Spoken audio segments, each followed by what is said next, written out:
into a philosophical debate, although this is not true, but we will pretend that we are in a half democracy, so you will be allowed some questions. Thank you.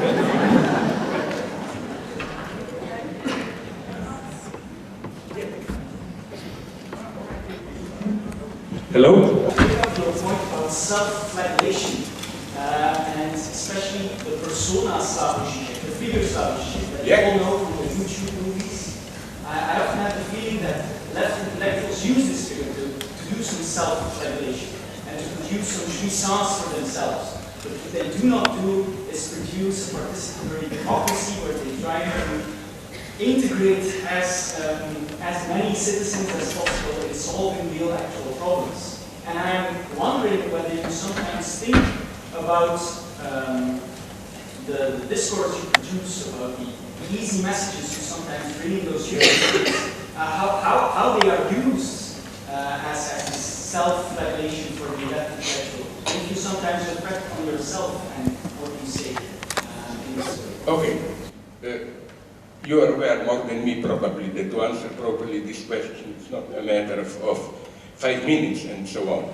But I would have said that, no, my position is here, I'm well aware of it, very radical. I think, and I openly say it, although it sounds crazy, instead of what I call self-flagellation, we should proudly defend what is great in European legacy. No wonder that today it's so fashionable to be anti-Eurocentric. They're all united. Trump, Brexit, Putin, Erdogan, everybody. Why? Because precisely today, when Europe is losing its geopolitical significance, and European legacy of enlightenment, universal rights, falsified as they were, is under threat. So I'm tired of this as if our contribution to the world, no, let's focus on what, yes, we did in Europe horrible things, but one thing in European legacy I stand for, it's this immense dimension of radical self-criticism. I don't, here comes my arrogance, I don't find this in any other, I'm sorry for this arrogant word, civilization. This radical acceptance that our way of life is contingent and so on and so on.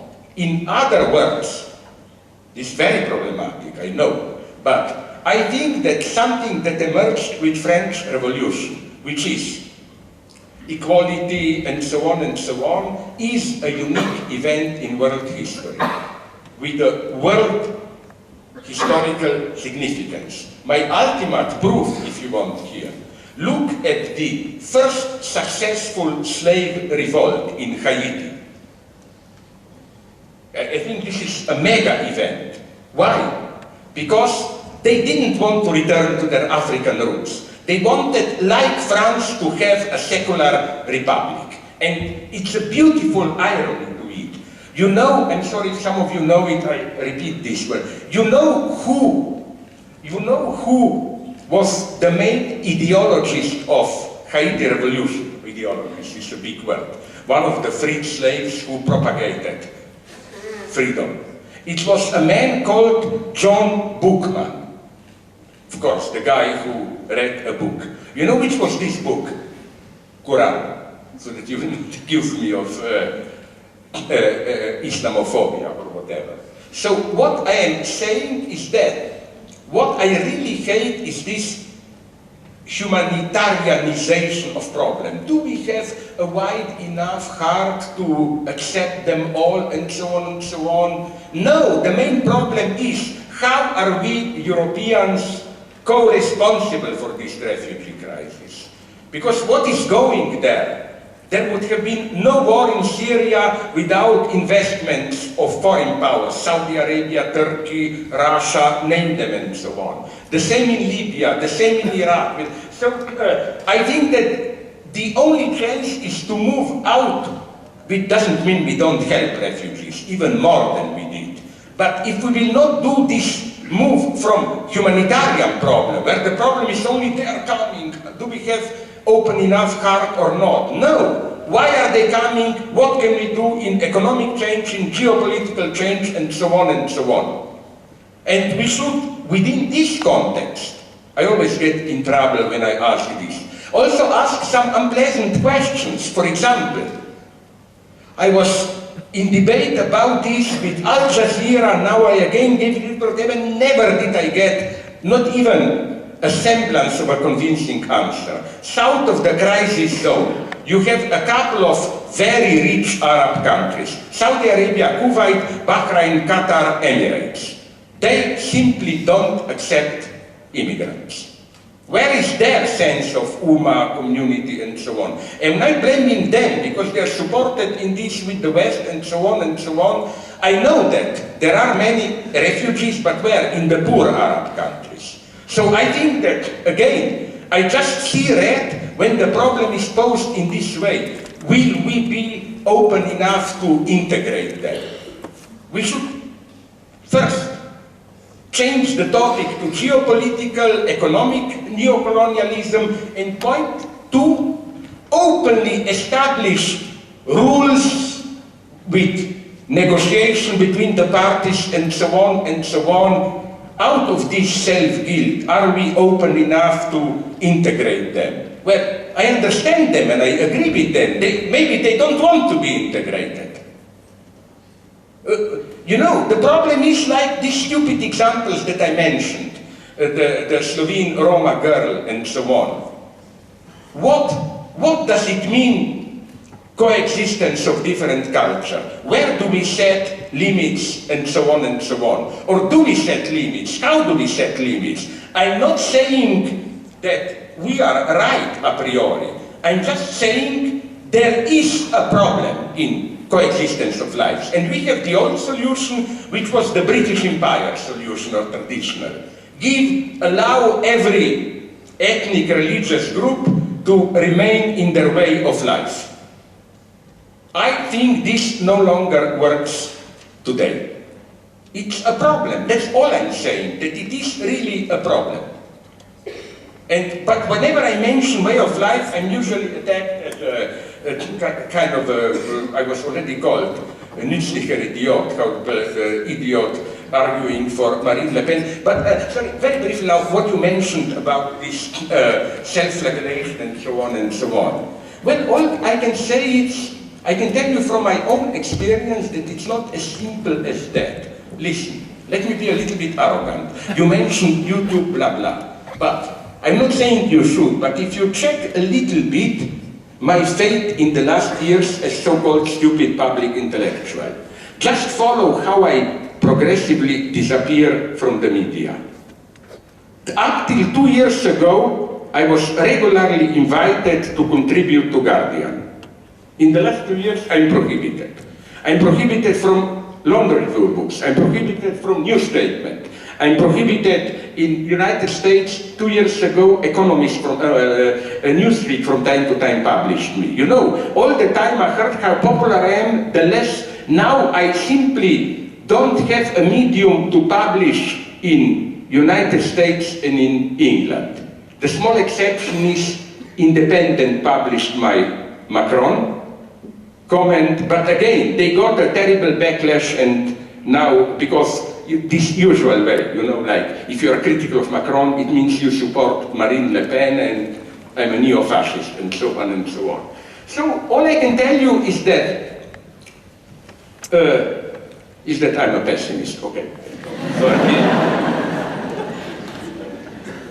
But a romantic pessimist, we will see that. Yeah. Another question.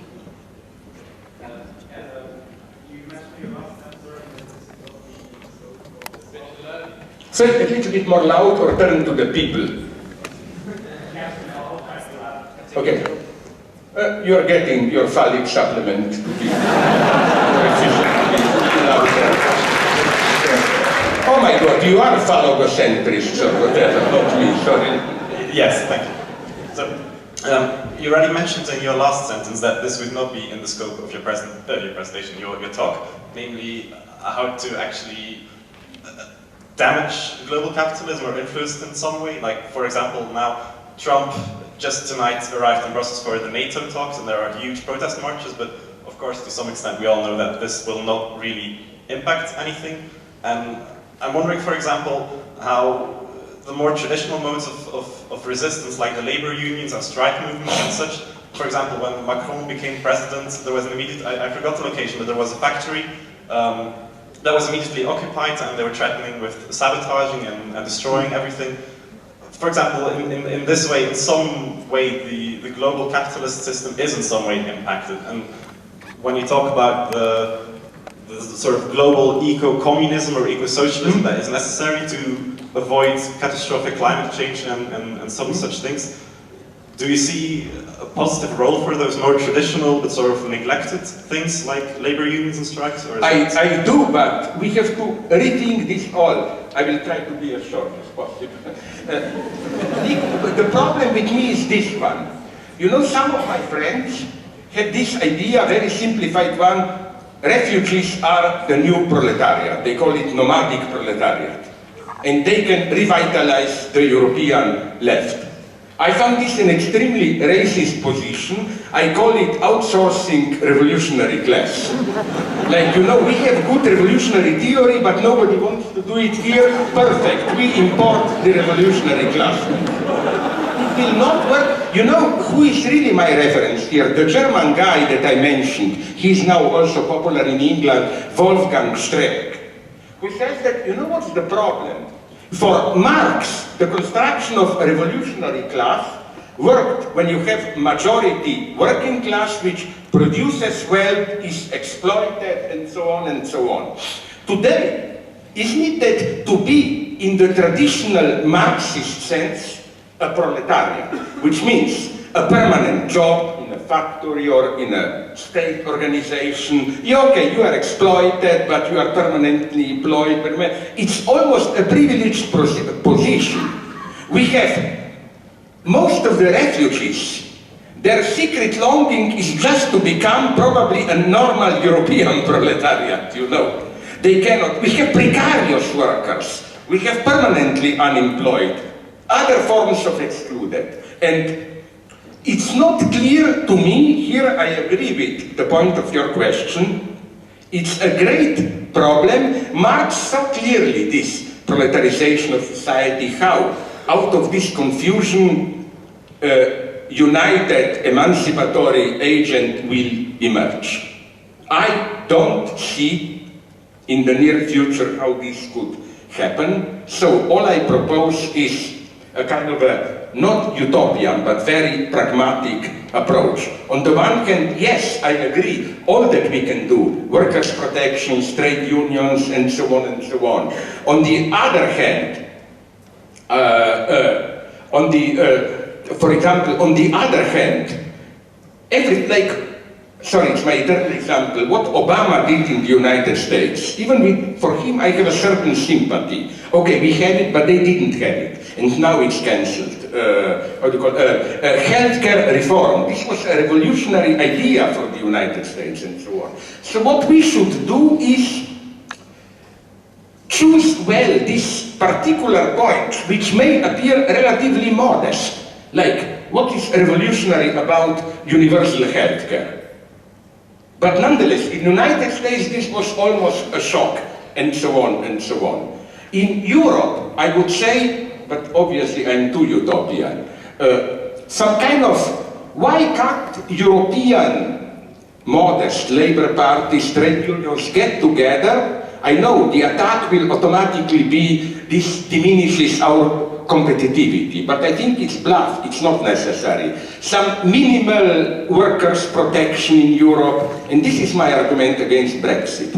It's very interesting, a British friend of mine provided me with a list of conflicts in the last 20 years between United Kingdom government and Brussels bureaucracy. Almost all the time I'm on the side of Brussels bureaucracy. For example, Brussels bureaucracy wanted to impose some ecological limits of energy use. Tony Blair opposed it, it diminished our competitivity. Then again, Brussels bureaucracy wanted to impose some minimal workers' rights, a minimum of holidays per year and a maximum of working hours per week.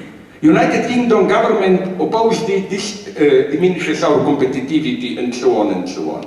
So I think that we should shamelessly engage in all these particular struggles, but at the same time just getting ready. Getting ready in what sense? I am a pessimist, if you ask me. I think there will be ecological and other catastrophes. Don't be afraid that they will not come. They will come. And for that point, we should be ready. But at the same time, I agree with you. Definitely we should not just, as many pseudo-radical leftists claim, just sit back and wait for the big revolution to come. No, if you just wait, it will never come. But we should be getting ready, because really, I'm too much of a pessimist, in the sense that some of my friends, liberals, are telling me, but listen, nonetheless, with all our crisis, liberal capitalism, at least in Western Europe, it still works. Why don't we just resign to it? No, I claim no. It may appear to work, but it's approaching its end. You can see it. Ecology, it's clear that we will need larger than state organizations and so on to cope with the problem. My God, financing. It's clear where system is dying. Look, even me, who am in economy more or less an idiot, I got the basic point of how, again and again, this is a tragedy of European Union. They are throwing it hundreds of billions of dollars into revitalizing economy. But what happens is that these hundreds of billions get lost and are privatized in this place with fictitious capital, and the more they are throwing these imaginary sums of money, of real money, economy remains stagnant. So we have a problem here. We have a problem with intellectual property. It simply resists private property. It will not be able to contain it. I'm saying this because after this talk, I know what I will download from Pirate Bay this evening. It will be the 7th installment of Handmaid's Tale, so that you know, if you want to hear it. Or refugees and so on. We need more organization there. I mean, I sincerely believe that this idea that we live in relatively normal times, it's totally wrong. Things are changing. The main result of Trump's stupidity is already here. It is that it was a beautiful paradox. You remember 2 weeks ago, China imposed itself, offered itself as the new agent of globalization. They got it correctly that America is now too protectionist. So again, we are not even aware how fast things are changing. And up to a point, we can just passively follow it. In the long term, if we do nothing, where will we arrive? Hollywood knows it in its dystopia, something like Hunger Games and so on, a new class society. Perhaps one final question? But it should be a lady so that we can falsely claim that it was not only men. It's a lady question? No, it's not, but thank you, I suppose. Are you at least transgender? No. No, You I'm very sorry. This is going to be horrible for diversity. Big fan of both people on the stage. My favourite work, Zizek's work, is The Pervert's Guide to Cinema, which at this point is over 10 years old. You've mentioned The Handmaid's Tale, you just mentioned Hollywood and its futuristic knowledge. Is there any movie or film you've come across in the decade past which you think is worth mentioning, or perhaps demonstrates what we've discussed this evening? I will disappoint you here. First, let me confess something. I'm very self-critical here. Whenever I deal with films, I try to be honest. I think that 80% at least of it is just exploiting simply narratives to make some ideological or even philosophical point. Very rarely do I really, by reading I mean in a formal way, analyze a film. Because the true message of the film for me is always in a form. That's why the only way, where was I serious in my analysis? Hitchcock, Kieślowski, maybe a little bit David Lynch, Lost Highway, and maybe a little bit Tarkovsky. All other stuff is just using films. But if you ask me, where am I now? I can just give you two indications. First, although this is a fashionable thing today, but I tend to agree with it, that it's as if, to put in idealist Hegelian terms, the world spirit is moving from films to TV series. And I think quite interesting things, maybe more than in cinema, are happening there. I'm even ready to go so far as to say even in video games. Are you aware how important they are? Do you know that already some 3 years ago, I think, more money is turned around in video games than in entire cinema and TV industry? And it would be extremely interesting, I don't understand now, to analyze the, how should I call it, the new type of subjectivity. I call it this obscene, pre-edible, undead subjectivity that is the subjectivity of a gamer, of a game player. By this pre-edible, perverted subjectivity, I mean, the first model for me is here, you remember what's the magic of Tom and Jerry cartoons? Constant catastrophes. The mouse is cut, sliced into pieces, run over by a rollover. In the next scene, you cannot die. Always you return. And as Lacan pointed out in Counter-Exalt, exactly the same feature you find in Sadean fantasy. Juliet is tortured again and again, always survives. And it's something the same in video games. I know, I'm watching my son playing them. You know, like, you die again and again, and now you will say this is fantasy. It's not as simple as that. Because I've seen some of my friends assuming the same undead, obscene attitude already also in their love life. I tried with this girl, I died. It's a fiasco. No problem. I try again, you know, this false infinity. So here things happen. Point two. Which films are today? My tastes are very strange. For example, lately I did like two very modest, they are not even good, science fiction films. Did you see them? The Arrival and The Discovery, which are very intelligent in their manipulation of this circular sense of time and so on and so on. No, my tastes are much more modest here. I'm just sad in the sense of this politically correct obsession of Hollywood, for example. I'm all for gay rights, black rights, but sorry to tell you something for which people started to shout at me when I was recently in New York. Moonlight, you saw it, the Oscar winner. It's good, I sympathize with it, don't tell me that it's a great film. And the problem is that almost in academic circles in the United States you are not allowed to say it. The moment you say, homophobic, racist, and so on and so on. So I had a luck that two black friends were with me who thought that this movie is a total shit, and then they immediately agreed with me. You know what I mean? Like, cinema, here I agree with you if you told me before that you are a formalist, you know. Like, look at Hitchcock. Maybe he's overestimated, but Hitchcock's art is not in the story, it's in how the camera moves, in the Hitchcock volume that I edited. I tried to develop an entire implicit theology from how the second murder in Psycho, the murder on the stairs of Detective Arbogast, is shot and so on. That's for me the magic of cinema. Cinematic art begins when you have a certain story and official ideology, but the texture of the film counteracts it, renders, literally renders, like embodies, not explicitly articulates another ideology. So I'm not a pessimist here. I also think a good thing about TV series is that they are a worldwide phenomenon. It's not just Hollywood. You have the Latin America telenovelas example, you have Korea, Far East series, and so on and so on. In this sense, I even like cultural globalization. It's on the contrary, a great blow to the simple hegemony of the United States. Did you notice, for example, in detective novels that I like?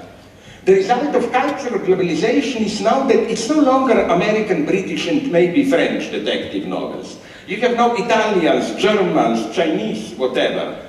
Not to mention, my God, you. No, you Belgians are not. You are not yet at the level of Sweden, Norway, and Denmark, you know, of detective novels. I think that there are definitely, that paradoxically, globalization means that also smaller nations get their chance. Okay. Perhaps we can come to another kind of perhaps philosophical discussion, because that's the reason why I think they asked me to discuss with you, because of the fact that... I'm trying to put the blame on others. No, I agree with you.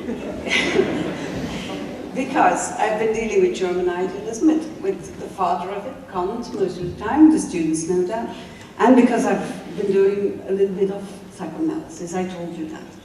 And I must say that what I did in psychoanalysis had an effect on what is for me philosophy. It had really a subversive effect, my own analysis, my practice as an analyst, and it fundamentally changed my position in relation to what it is to know, what is the drive to know.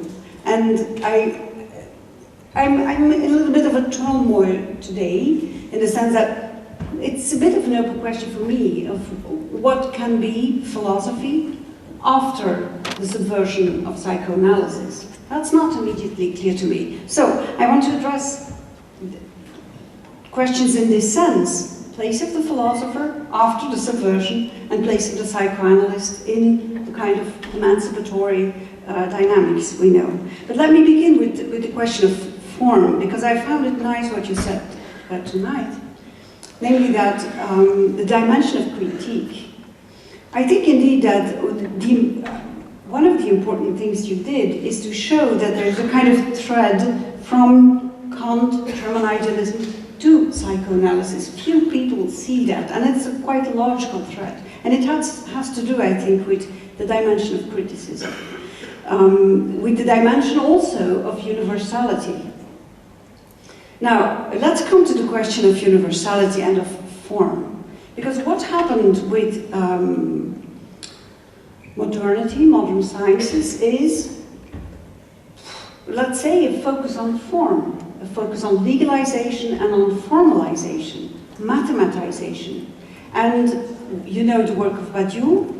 Lacan also is stressing enormously the role of formalization. And he, for instance, Lacan takes up what Plato says in the Menon, where Plato promises to deal with the issue of value. And people are annoyed because actually he's dealing with what he calls the idea of the idea, and then he talks about numbers.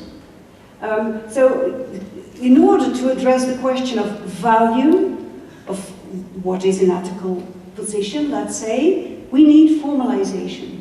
And so that's one thing I don't see you do immediately, to focus like Badiou does, on, or like Lacan does, on formalization. So that's perhaps a small question of why is that not your focus, and in what sense it can be related to writing. Because if we address the question of universality, the dream of modern sciences was to write the book of nature in mathematical terms, in universal terms. The formalist approach of the modern sciences was purely formalist. So, do we need a new mathematical writing? That is actually what Lacan is proposing. Perhaps other forms of writing. So that's the first issue of, in relation to form. The second issue is more in relation to the Universal Declaration of Human Rights. I found in one of your interviews, you came back to it tonight.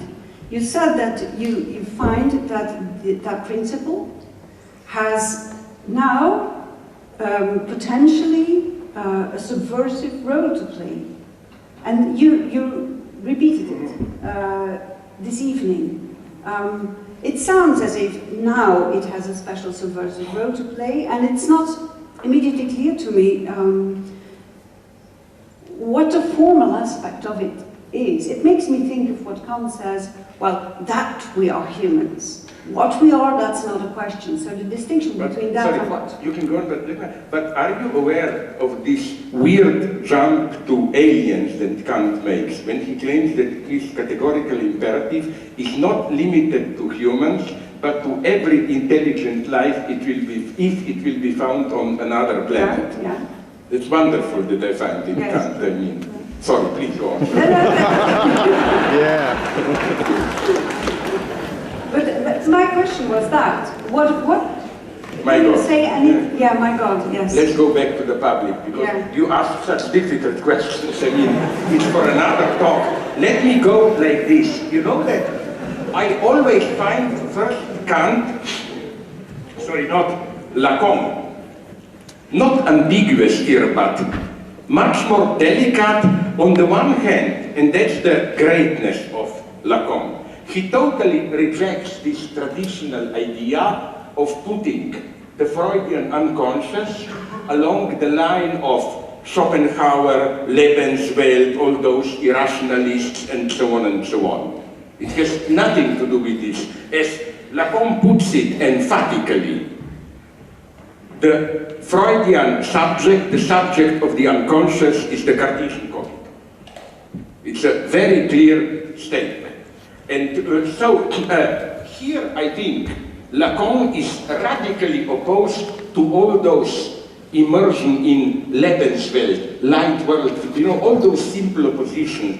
A Kantian subject, Cartesian subject is too abstract, rational. We should never forget that we are part of a certain living world, and so on and so on. No, but for Lacan, unconscious is on the side, if you want, of rational abstraction against life world. Unconscious is some drive which destabilizes the stability of our life world and so on. But you know how, if we were really to go into this topic, my starting point would have been this one. Lacan says, yes, the subject of the unconscious is Cartesian cogito, modern science, but you know, I'm sure better than me, that at the same time Lacan says that the discourse of science is based on Verwerfung, foreclosure, which is not a good translation, but let's call it naively, exclusion of subject. And he means this, I think, relatively simple way, that scientific statements, they exclude truth as a factor. By truth, I mean the truth of your position of enunciation. Whatever your unconscious overdetermination, a scientific statement should be repeatable, valid for whoever announces it, and so on and so on. While for Lacan, nonetheless, the dimension of psychoanalysis is, in this sense, the dimension of subjective truth, not the dimension of objective exactitude. I think here about, I'm sorry if some of you know this example, I know, sure that you know it, it's one of my favorite Lacan's small observations, when he says, I don't know where, but I know he said it, he says somewhere a wonderful thing that I apply to politics, that, oh, unfortunately, this has some kind of a male chauvinist twist, but that if a husband is pathologically, like excessively jealous of his wife, afraid that she is sleeping around with other men, and even if it's proven that all his suspicions are true, his jealousy is still pathological. You see, this is the dimension of truth beyond exactitude. Oh, the example that I always take here is that of, I'm sorry if some of you know it, I repeat myself, that of anti-Semitism. Let's say I debate with someone in Germany in 1935 about Jews. I am trying to defend Jews.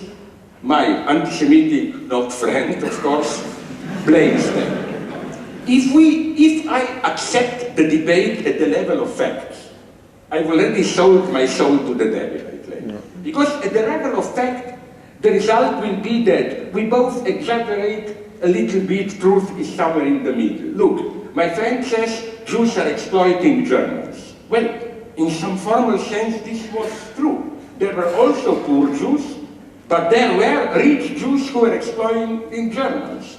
Then my friend says Jews are seducing German girls. Well, Eugen says, I hope they do, and the other way around, and so on. I'm sure it's at some level true. But you see my point. My point is that Hitler's anti-Semitism is wrong, it's ideology, not because it is not true. Of course it's not. To go to the end in my madness, it would have been a pathological formation, even if, sorry, at the level of facts, it were to be true. Because what makes it pathological is not its truth or not, but the reason why does Hitler need a figure of the Jew to assert its identity. And this is not a question of knowledge in the sense of are Jews really like that? It's why does Hitler, for what pathological reason, does Hitler, or to put it in the terms of the title of my talk, what antagonisms does Hitler need to obliterate that are projected into the figure of the Jew? So all this, for Lacan, although he oscillates a little bit, for Lacan is, I don't see how this dimension of reference, to put it in Lacanian terms, to subject of enunciation, my truth position, this is a dimension which doesn't fit science. When Lacan says that the subject of psychoanalysis is a subject of science, he, I think, simply means, as you said correctly, this subject which is desubstantialized. You know what's so deep about Freud? It's one story, I think I mentioned it in one of my old books, I'm sure you don't know it, which is a beautiful story. The best anecdote that happened to Freud. In Slovenia, I don't want to sound a tourist guide, but we have one cave in the south, not Postojna cave, there with the train subterranean keeps, but another so-called Scotian caves, which are wild, deep, they're terrifying. And you know that we discovered now that, literally, it's not a joke, Dante visited those caves in South Slovenia, and there he got the idea of hell, of inferno. Okay, but what I want to say is that something incredible happened there. In the darkest part of a cave, he saw a dark figure, a man approaching him. And for a moment he thought it's a vision, madness. Then he recognized the man. You know who was? Karl Lueger, the anti-Semitic populist mayor of Vienna. And Freud was totally shocked, and I can see why. He got there staged the deepest lesson of his teaching, which is that if you look really deep into a person, you don't find in the Jungian or New Age style some deep truth. You find Lüge, lie. You find a fundamental fantasy which is a lie.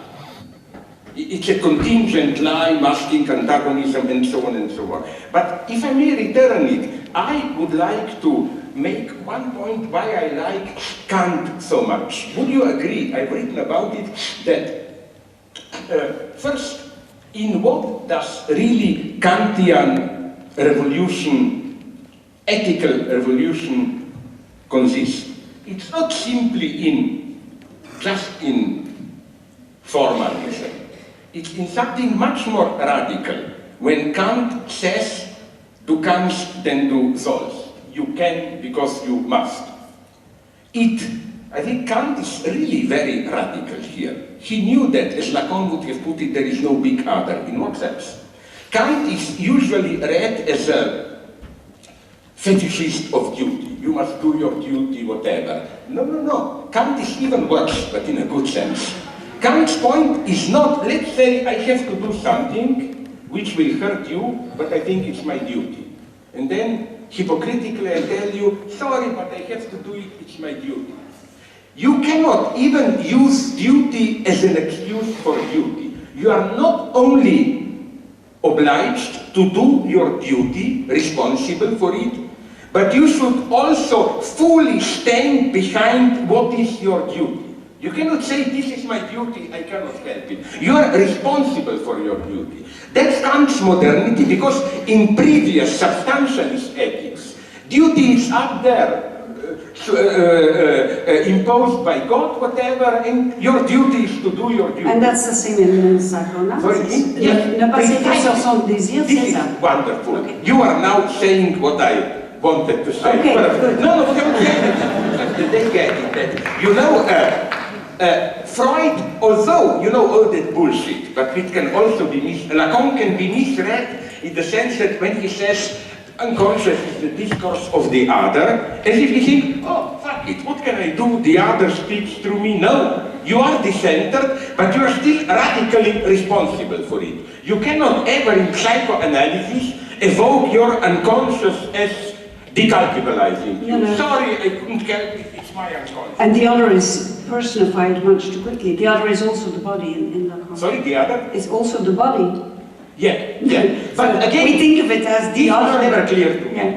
Which body, you know, because we have biological body, we have phantasmatic body, and so on, you know. Yeah, the thing that is something that you have to appropriate. But that may is I out just there. answer very briefly the last of your question? I agree with you. Concerning human rights, you know, there is a certain all too easy Marxist, pseudo-Marxist, I claim, historicist critique, which says, oh, human rights are just ideological universality, and That's what Badiou says. What? That's Badiou's viewpoint, Alain Badiou's. I have minor misunderstandings with him here, and you know, then the usual Marxist historicist bullshit, they always mask particular interests and so on and so on. No, the first thing, and that's where you quoted me correctly, precisely because they are formal human rights, even if it's true in the beginning they were class biased, but from the very beginning, with their very abstract form, they opened up the space. Look, you know the story. It was immediately Mary Wollstonecraft. Women should be included. It was blacks in Haiti. We should be included. So paradoxically, as a good Hegelian, I would say this, there is more truth in the form of human rights than in their content. Okay, thank you. Good. You are my Rosa Luxemburg, I agree. Another question. Please. I'm quite into Logique du Fantasme these days. Lacan's 14th. I would like to. Yeah, it's one of two, three greatest Lacan. Yes. If you want to know something about the sexual act, you should read it. It really is, and about the difference, male-female, because lots of things are being said these days about it. We'll perhaps come back to it. But at one point, Lacan says, talks about Diogenes. It's a difficult name to pronounce. And I would rather not enter into the debate on cynical reason. That's not my point. But what he's saying is that, you know, Diogenes, the philosopher with the barrel who masturbates in public, and asked Alexander the Great to move away because he is shadow that he doesn't see the sun. Yeah. So Lacan says Diogenes is an example of the fact that sexual pleasure is the sexual act is purely related to pleasure. And Lacan is arguing that that's not what the sexual act is about. The satisfaction it brings is not pleasure, that's not the purpose of it for human beings, for speaking beings. Yeah. So he says there's a price to pay for Diogenes. He says the price to pay is that he's not in desire, Diogenes, and he's not in politics. So I found in politics. Yeah. So that connection between desire and politics is interesting. Brings me to a phrase of a friend, psychoanalyst who died a couple of years ago, but who always said to me, "La pointe fine du discours est politique." So when you sharpen your discourse, and that is what you do in psychoanalysis, it becomes political immediately. So, frankly, when you ended your lecture, it's, the catastrophe is near, we have to do something, it sounds a little bit like that. I almost immediately have the reflex of, as a psychoanalyst, one by one, and there's lots of work to be done. I mean, you have to produce the lack. The lack is not something you observe, you don't observe it, you produce it. And it's the dynamics of producing it that brings you somewhere as to your position in the world, which has to be a desiring position and is immediately a political position. In that seminar, Lacan also says that la conscience est politique.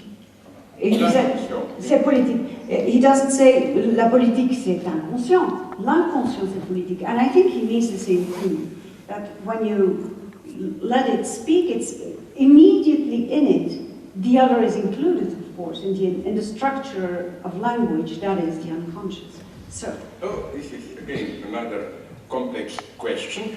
I would put it like this.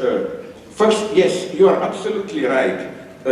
L'inconscient est politique, it's not the same as politics is unconscious. Politics unconscious, it's pure Jungian bullshit, no? It means political games are really grounded in some deep unconscious archetypes and so on and so on. While, as you indicated, unconscious is political, means that unconscious is not some kind of archetype truth in me, but is something precisely, it's almost, I'm tempted to say, to quote here X-Files, you know, at the beginning, the truth is out there.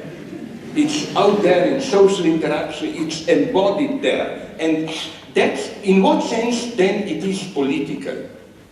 The only way I can read it is, although I had great problems with him, in this sense of Laclau, discursive struggle, and so on, that political means for me, at its most fundamental dimension, not in the sense that usually we speak of psychoanalytic politics in the sense of for which party are we? Although we find here some sad examples, like Jacqueline Miller in one before last election being against pro-Sarkozy and so on. Strange things are going on. But what is political in the sense that it's an act of, as you would have put it, producing new master signifiers, negotiable, strategic decision. It's not objective knowledge that you just discover there. And so this would be my first point about unconscious is political. And in this sense, I'm even tempted, I develop this in many of my books, to read, and I like it more and more, the most traditional part of Marxism, Marx's logic of commodity fetishism. What Marx is saying there, he is not saying the usual stupidity. We are, insofar as we participate in the market, we are caught in commodity fetishism. We don't see that commodities are just networks of social relations. No, Marx says something wonderful. Marx said fetishism or ideology generally for Marx is not things are really like that, but they appear to you in a distorted way. No. Marx is saying something much more refined, that one thing is how you experience things at the level of your consciousness. Another thing is how things really are, but there is a third thing.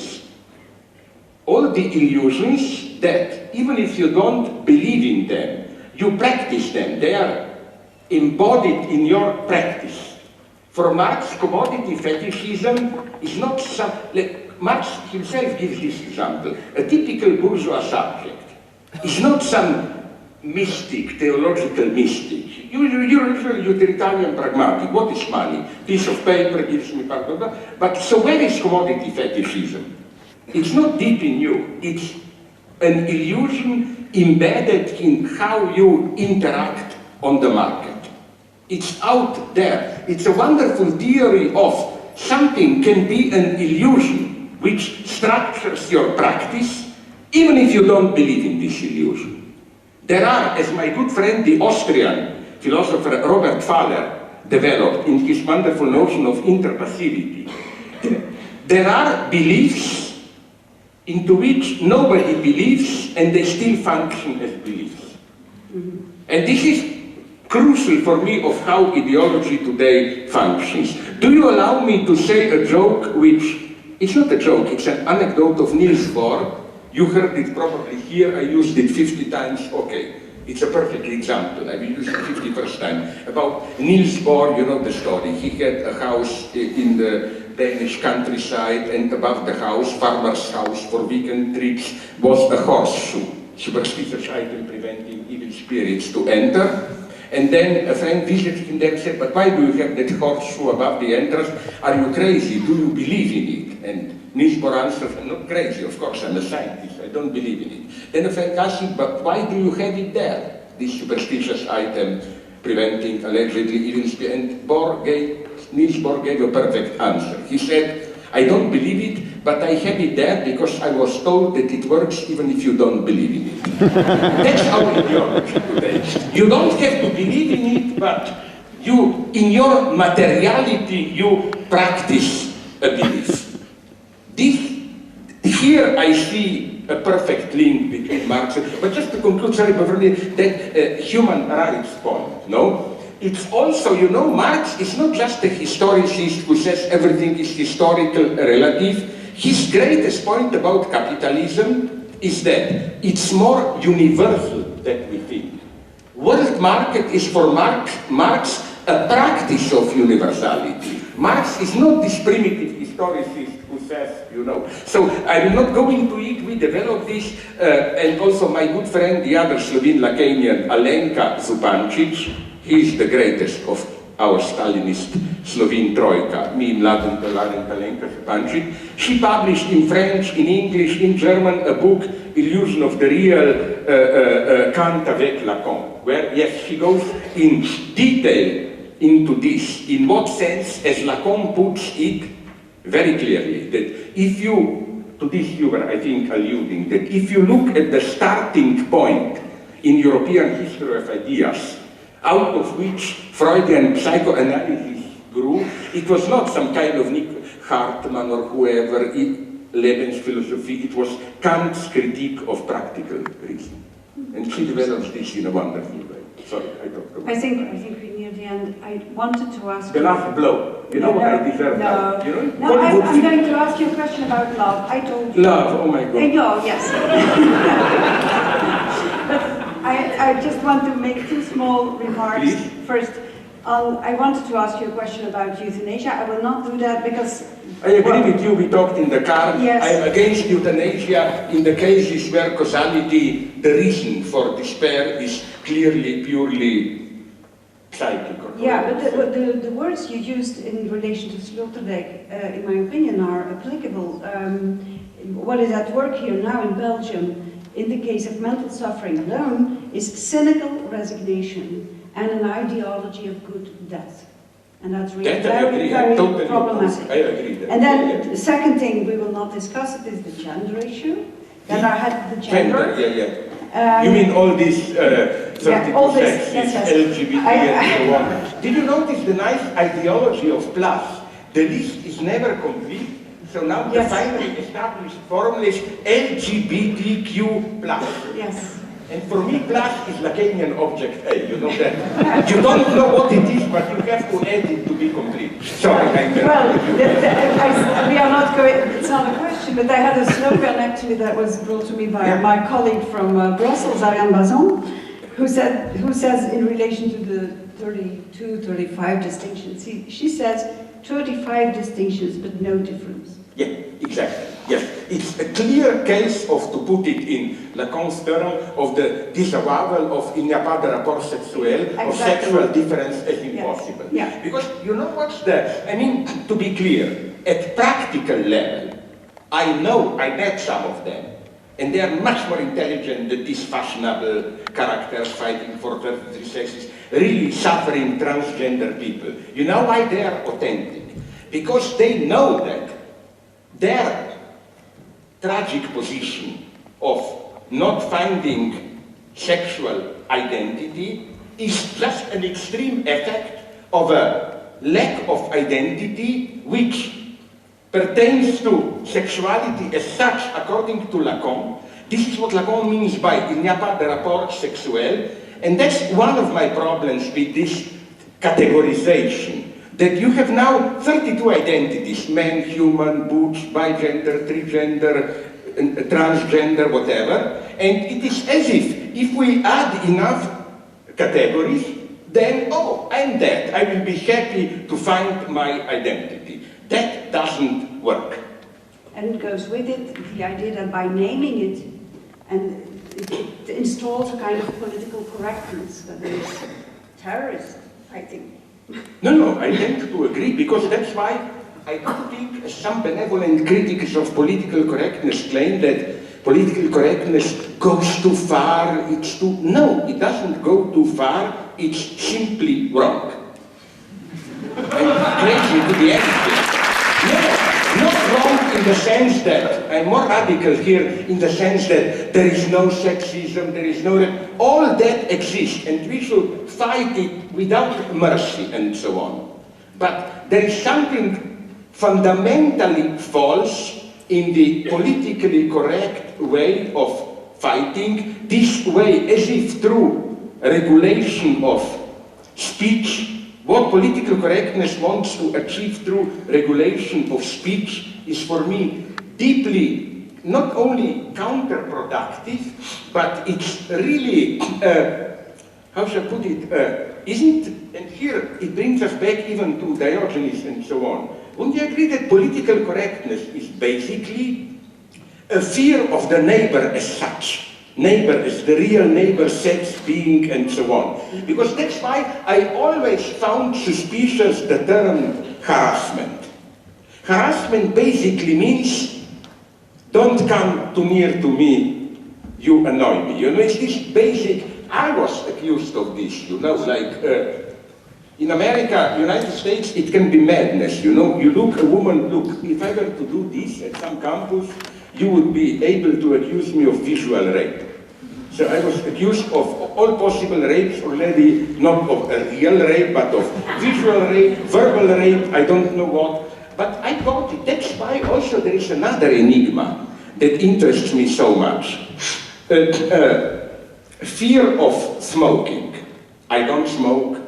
Probably it's true all that they say, but this obsession, which is very selective, just with smoking, I cannot resist laughing at this paradox, how the same of my American leftist friends who oppose smoking fanatically. I was at a party once where smoking, they should be prohibited, and then they distributed opium or crack at the end of the party. Like, that's not a problem, you know. And especially this passage, it's really this annoyance of, you know that it's dangerous, how could you enjoy it so openly and so on. It's an extreme desire of regulation behind it, and the fear of the other as subject of desire. And that's the problem of political correctness. Some intelligent feminists in the United States made a wonderful observation. They claim that, are we aware that in the standard process of erotic game, seduction, and so on, it doesn't go that the whole, sorry for this name, charm of seduction is that one, sometimes man, sometimes a woman, and that's good, at least here we have equality of sexes. You have this intense erotic game, and then somebody, as they say, has to make a gesture, open. And then at that point, you risk. Either the other will accept it, or it will proclaim that it was harassment or whatever. And this intelligent feminist said something wonderful. She said that, can we imagine purely political sex without this element of harassment? Yes, pure prostitution contract and so on.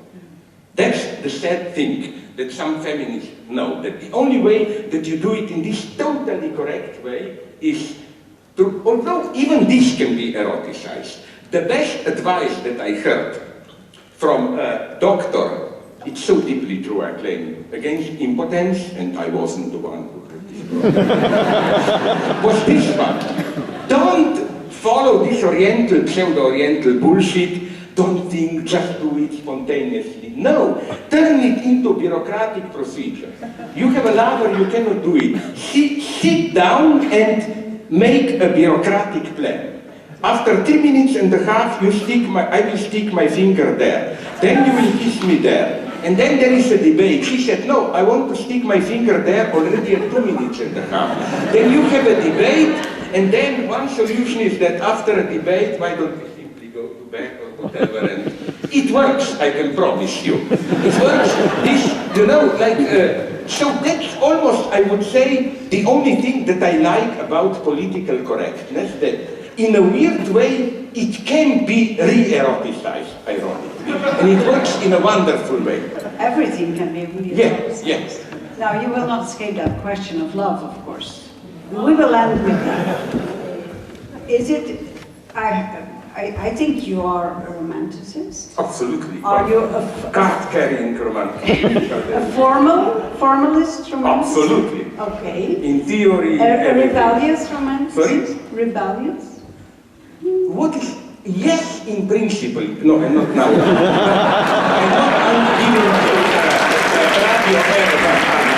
I'm just saying that the word rebellion and resistance, you should know this, is so misused today, you know.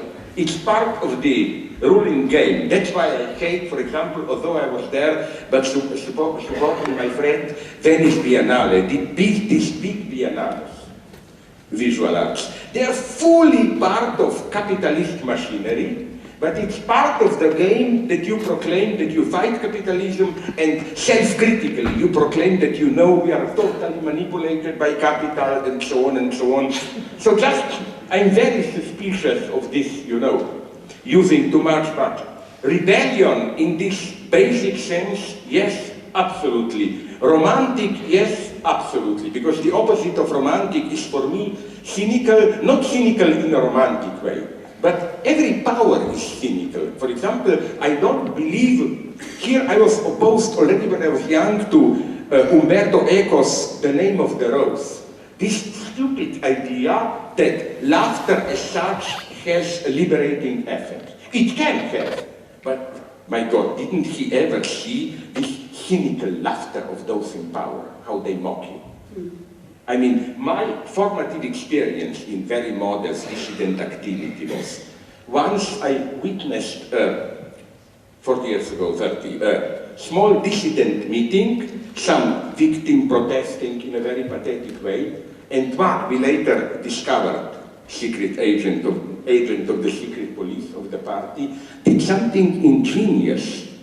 He didn't confront her as a harsh politician. How dare you say this treason? He imitated her, this poor woman who was protesting, mocked her, making fun, and ruined her performance. My deep experience is how intelligent power uses mockery, irony, laughter. It's much more efficient. Even now, maybe you did it 2 days ago. I read on Google News or whatever, I don't know, that new American alt-right now is discovering irony and jokes to promote their agenda. So I don't buy this too much of, oh, a little bit laughter liberates and so on. No, no, no. I'm in this sense romantic. Sometimes you have to risk this good, pathetic, romantic, passionate attachment, and it's the irony which is on the side of power. And transgressive. Yeah, yeah. Okay. Thank you. Where is love? You didn't ask me about love. No, because what I wanted to say is that, now I will shock you the last statement. You know, it's now fashionable to say polyamory, you know. A guy can love more than one human being, whatever. I doubt it. You know why? Because love, in this case, is this pragmatic, utilitarian love. I love you for this reason, I need another man for another reason, another woman for that reason. But for me, real, passionate love, and it still exists, it's much more unconditional. It's not that I love you for some reasons. It's simply, I love you because, sorry for this pathetics, I cannot imagine living without you. It's radical impossibility. And here, you cannot play. I cannot live without you because of your legs, I cannot live without you because of your eyes, and so on. It must be this unconditional aspect. Isn't it clear that the moment you can nominate reasons for love, it's no longer love, it's mental housekeeping, you know. This type of love is, you have, sorry, imaginary women, you have nice eyes and legs, you have nice breasts and hands, and then I made a list, oh, her list is better, I will love you. No, this is why I claim for structural reasons, and Lacan knew it, he mentioned this. True love is the highest act of freedom, which precisely for this cannot be ever experienced as a free act in the sense of free choice.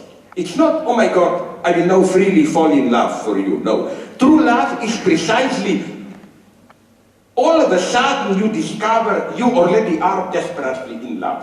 It's never the present moment, now I will fall in love or whatsoever. You see, this German idealist knew this. Kant, in his, my favorite Kant is the late one, religion within the, he describes there this structure. He has a wonderful speculative formulation of how this eternal, transcendental free acts which you always experience as necessary, you know. True freedom is not, I go to a patisserie and choose chocolate or strawberry cake. True freedom is, let me give you a pathetic example. Sorry for the pathetic, my country is occupied, I decide to fight the aggressor. You don't decide as a free choice. You decide to risk your life because you feel that simply you cannot do otherwise. That you couldn't look yourself into the mirror, you will be too, you know. This is my much more refined point of which Kant was aware. True freedom is to assume what you experience as your fate, in the sense of you cannot do it otherwise. But you are still responsible, it's still your free act. And just one sentence to end, because it's late, and if you still want to sign your books, love is unconditional but not unlimited. Absolutely. And that's correct. the Yes. exercise, I think, of a psychoanalysis. Yeah. That is, ne pas céder sur son désir and castration. Absolutely. And the paradox, nice paradox of Lacan, is that this is not kind of not even, it appears as a paradox, but in reality, no. Castration is a condition of being unconditioned in this sense, no? No, Lacan has here, and I hope we agree, I'm sorry we don't have that precisely, people usually say, yes, Freud had its actuality 100 of years ago with Victorian England, but not today. No, today is the true time of Freud. Because Freud's paradox from the beginning was not, you want to do some sex acts, but because of internalized paternal authority, you cannot. No, Freud's paradox was from the beginning the paradox of superego, like, precisely when you allow desire without constraints, it sabotages itself. And this is what is happening today. Our superego today is not obey authorities, enjoy and so on. And we have more frigidity and impotence. And the Kantian way of saying it is the constraint is the possibility. Yeah. That's the light dove of Kant. That's why I also am on against polyamory.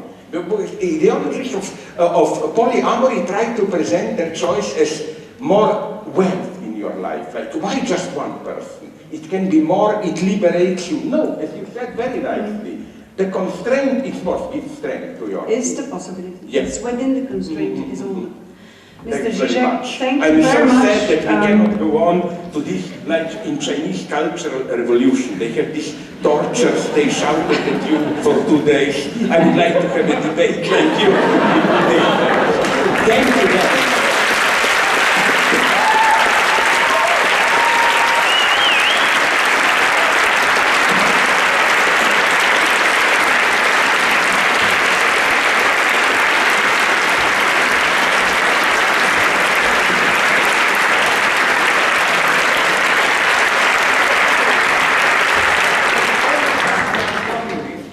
It's my own joke, I'm sorry if you know me. Save the applause when we but you will have to applaud.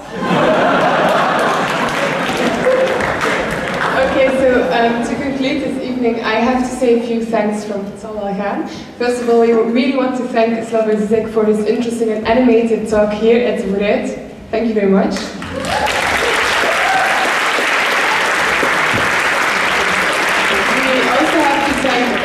Dr. Jan de Vos voor de inleiding op deze avond. Dank u wel daarvoor. En ook voor het mogelijk maken eigenlijk van deze avond dat deze grote meneer naar Gent mocht komen. We bedanken ook Gertrudis van de Vijver.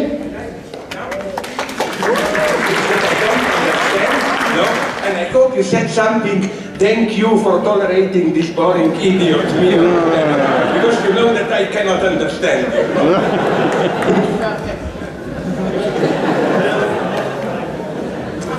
Ik ga toch door in het Nederlands, aangezien wij een taalmiddel-studentengenootschap zijn.